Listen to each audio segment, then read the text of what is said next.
And Mayor, I want to thank you for having this here today, getting us all together, because we need people like you to go ahead and do it and give us a place to come. Because I'm not a Republican or a Democrat, I'm an American citizen, and I want to go back to what it was as our founding father. My door's always open. You know, you guys need a place to come and meet. You're always welcome here. Let's give both of them a round of applause.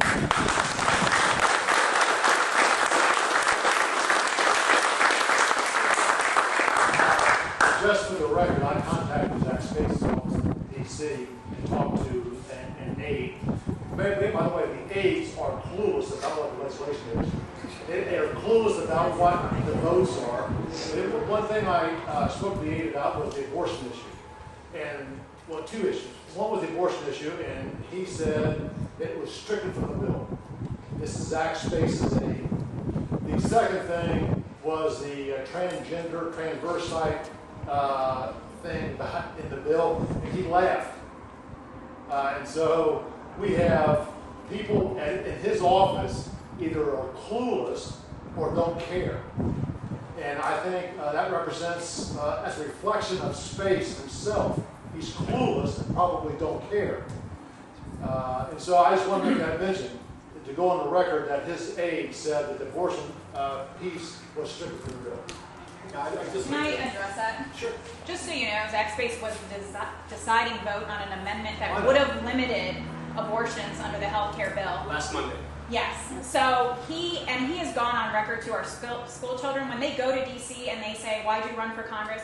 He tells them it was because of embryonic stem cell research. He is anti-life. He is consistently anti-life. And he was the deciding vote on the health care legislation in committee to make sure that it would include abortion and that it could not be restricted under an amendment. So I'm just saying what the aide said to me. Yeah, I'm just making straight what the actual amendment was and what Space's vote was. Yeah, I'm not that Last Monday, Zach Space was the deciding vote in the measure to pass that put taxpayer dollars behind late-term abortions and early abortions. So, and that's his second vote, anti-life in 3 weeks. Yeah, I don't really like to get in vitriolic language, but they talk about the Republicans and conservatives like to talk about the culture of life and the culture of death. And this bill, which is a Democratic bill, wants to fund late-term abortions and tell my grandmother that take a pain pill and die. Yes. It's pretty black. Well, Obama said pick up a don't want to take a red pill. And the government's going to tell you which one to take. Yeah. So, yeah, I mean, I'll give him a pill. I forget what it was, which it was on the radio, coming over here. I heard him talking about, and it was Obama talking himself. He was talking to an organization, it was a union organization for the health care, and they was talking about that they wasn't going to be able to get this through right away, but in 15 years it would be totally government funded, no private insurance company. And this was Obama's voice himself. You're talking about SEIU. Yes. And I heard that coming over here tonight. Right. He's quoted as saying that we're going to have a transitional period between private health care. I saw that on film. Yeah. I'd like to make another comment. I read something the other day where talking about Social Security and Medicare. In 2012, there's 78 million new people are going to be on Medicare. In 2012, that represents, the Social Security and Medicare represents 1 out of every $10 being spent on Medicare in those two programs. In 2020, it's going to be 1 out of 4. In 2030, 1 out of 2. And that doesn't speak about Medicaid or any other things. And so you come to the conclusion, what do you got to do? Limit benefits, Social Security and Medicare, or raise taxes, or do both.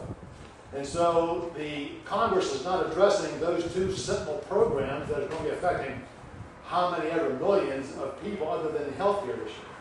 So they're not even addressing Medicare or Social Security, and I think that we're going to become a health care society, not being able to defend ourselves from terrorism. Well, the scariest thing about for most of the people present is that the elderly are going to be the baby boomers in 20 years when we start So if you vote for this, you're voting for rationing for yourself, not for the elderly right here. I mean, the bill says that there's a $500 billion reduction in Medicare. So what does that say? Less money for you. Right. I don't know about the rest of you, but I'm a senior, and I'm sick and tired of hearing you guys say that my life is not worth nothing. Right.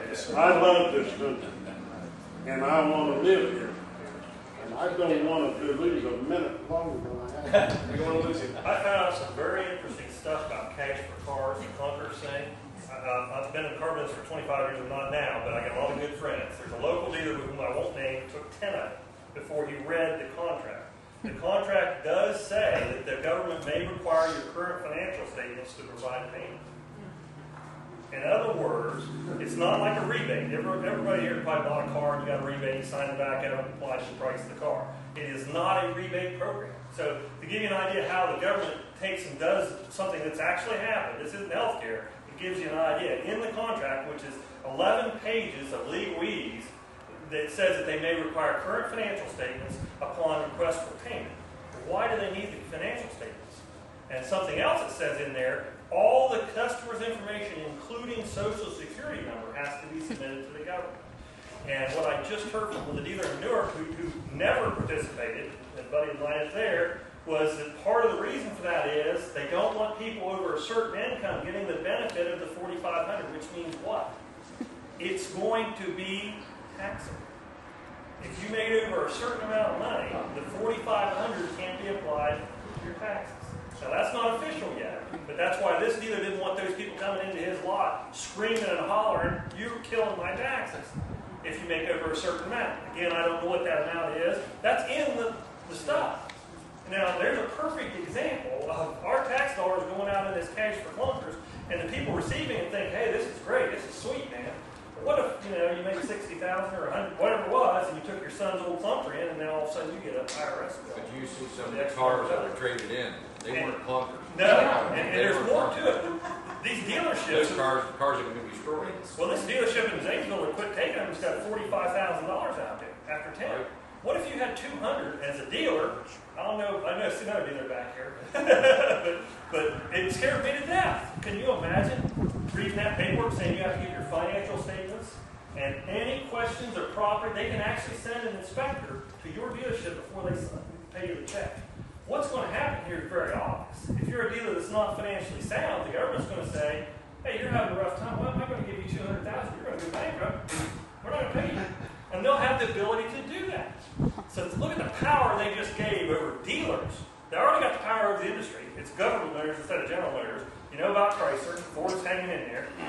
Well, now they've got control over dealers. And when I was a dealer, I can't imagine being $45,000 out there to the government, much less other people. And yeah, it hurt the guy that didn't take the coupons in Newark, but he read the whole thing before he did. And that's an interesting thing to put in the back of your They mind. tell you about when they go on the computer to fill these forms out, that it says in there that the government control, that becomes their property. And the reason for that is, all that. the reason for that is they don't have to have a subpoena to ask for financial statements and other things because they own it. But So that that is gets them a around great this. violation of our Well, Constitution. I see. And that's a government program we're at. Imagine putting health care, your guys' lives and your kids' lives in their hands. Now, who the heck of a in his mind would punch that button to carry it on?